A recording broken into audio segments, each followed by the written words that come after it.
ಇನ್ನು D K Shivakumar ಅವರ ಕ್ಯಾಬಿನೆಟ್ನಲ್ಲಿ ಮಂತ್ರಿಯಾಗಿ ಪ್ರಥಮ ಬಾರಿ ಟಿ ರಘುಮೂರ್ತಿ ತಮ್ಮ ಜಿಲ್ಲೆಗೆ ಬಂದಿದ್ದಾರೆ. ಸಚಿವರಾಗಿ ಮೊದಲ ಸಲ ಜಿಲ್ಲೆಗೆ ರಘುಮೂರ್ತಿ ಎಂಟ್ರಿ. ಮೊದಲ ಸಲ ಜಿಲ್ಲೆಗೆ ಪ್ರಮಾಣ ವಚನ ಸ್ವೀಕಾರ ಮಾಡಿ ಜಿಲ್ಲೆಗೆ ಆಗಮಿಸಿದ್ದೇನೆ.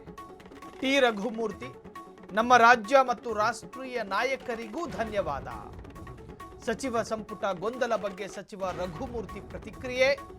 ರಾಜ್ಯದಲ್ಲಿ ಒಟ್ಟು 136 ಮಂದಿ ಶಾಸಕರು ಇದ್ದೇವೆ.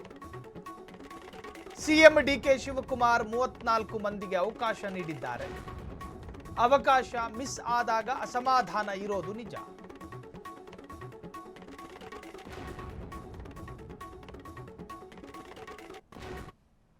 ಟಿ ರಘುಮೂರ್ತಿ ಅವರನ್ನ ಅತ್ಯಂತ ಅದ್ಧೂರಿಯಾಗಿ ವೆಲ್ಕಮ್ ಮಾಡಿದಂತಹ ದೃಶ್ಯ. ಮತ್ತೊಂದು ಕಡೆ ತನ್ನ ಸ್ವಕ್ಷೇತ್ರದ ಮತದಾರ ಮಹಾಪ್ರಭುಗಳ ಜೊತೆ ನಿಂತುಕೊಂಡು ಖುಷಿ ಹಂಚಿಕೊಂಡಿರುವ ದೃಶ್ಯ. ಎಲ್ಲೋ ಒಂದು ಕಡೆ ಈ ಸಂದರ್ಭದಲ್ಲಿ ಅವರು ಪ್ರಥಮ ಬಾರಿ ಸಚಿವರಾಗಿದ್ದಾರೆ, ಅರ್ಥಾತ್ ಸ್ಟೇಟ್ ಮಿನಿಸ್ಟರ್ ಆಗಿದ್ದಾರೆ. ಈ ಸಂದರ್ಭದಲ್ಲಿ ರಾಜ್ಯ ಮತ್ತು ರಾಷ್ಟ್ರೀಯ ನಾಯಕರಿಗೆ ಧನ್ಯವಾದವನ್ನು ಅರ್ಪಿಸಿದ್ರು. ಜೊತೆಗೆ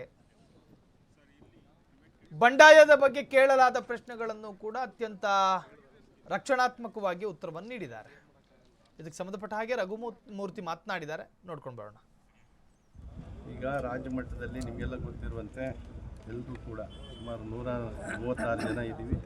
136 ಜನರಲ್ಲಿ 34 ಜನಕ್ಕೆ ಅವಕಾಶ, ಮುಖ್ಯಮಂತ್ರಿಗಳು ಉಪಮುಖ್ಯಮಂತ್ರಿಗಳು ಸೇರಿ.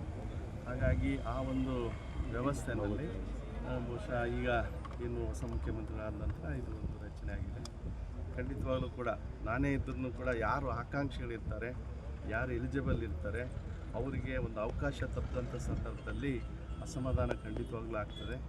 ಅದನ್ನು ಸರಿಪಡಿಸೋಂಥ ಕೆಲಸ ನಮ್ಮ ವರಿಷ್ಠರು, ರಾಷ್ಟ್ರ ನಾಯಕರು, ರಾಜ್ಯದ ನಾಯಕರು, ಮುಖ್ಯಮಂತ್ರಿಗಳು, ಮಾಜಿ ಉಪಮುಖ್ಯಮಂತ್ರಿಗಳು, ಮಾಜಿ ಮುಖ್ಯಮಂತ್ರಿಗಳು ಎಲ್ಲರೂ ಕೂಡ ಸರಿ ಮಾಡೋಣ.